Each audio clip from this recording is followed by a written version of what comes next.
నేను అడిగేయండి ఈ రోజు వరకు యాజ్ ఆన్ టుడే ఎంత బిల్ రికార్డ్ అయింది ఇంక్లూడింగ్ ఆల్ ట్యాక్సెస్ పన్ను అడిగిన దానికి సమాధానం చెప్పలేదు. నాలెడ్జ్ ఉందా మీకు ఏమైనా అసలు? నువ్వు ఎక్స్క్యూజ్ ఏం చేయకు, అడిగిన దానికి సమాధానం చెప్పు. నీకు నాలెడ్జ్ ఉంటే పని చేయాలి, లేకపోతే లీవ్ పెట్టి. నేను ఏమడుగుతుంది నీకు? 12 కోట్ల అగ్రిమెంట్ వాల్యూ ఇంక్లూడింగ్ ఎవ్రీథింగ్. 12 కోట్లలో ఎంత బుక్ అయింది గ్రాస్, ఇంకెంత ఉంది? 5 నిమిషాలు చెప్పండి నాకు. తెలుగు లేకుండా అడిగిన దానికి సమాధానం చెప్పిన తర్వాత మనం మాట్లాడండి. నువ్వు చెప్తే ఇంటర్కి రాలేదు. నేను అడిగిన దానికి సమాధానం చెప్పండి.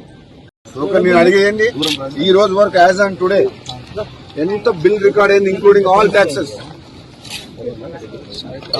పన్ను అడిగిన దానికి సమాధానం చెప్పలేదు. నాలెడ్జ్ ఉందా మీకు ఏమైనా అసలు? నువ్వు ఎక్స్క్యూజ్ ఏం చేయకు, అడిగిన దానికి సమాధానం చెప్పు. నీకు నాలెడ్జ్ ఉంటే పని చేయాలి, లేకపోతే లీవ్ పెట్టి. నేను ఏమడుగుతుంది నీకు? 12 కోట్ల అగ్రిమెంట్ వాల్యూ ఇంక్లూడింగ్ ఎవ్రీథింగ్. 12 కోట్లలో ఎంత బుక్ అయింది గ్రాస్, ఇంకెంత ఉంది? 5 నిమిషాలు చెప్పండి నాకు. తెలుగు లేకుండా అడిగిన దానికి సమాధానం చెప్పిన తర్వాత మనం మాట్లాడండి. నువ్వు చెప్తే ఇంటర్కి రాలేదు. నేను అడిగిన దానికి సమాధానం చెప్పండి.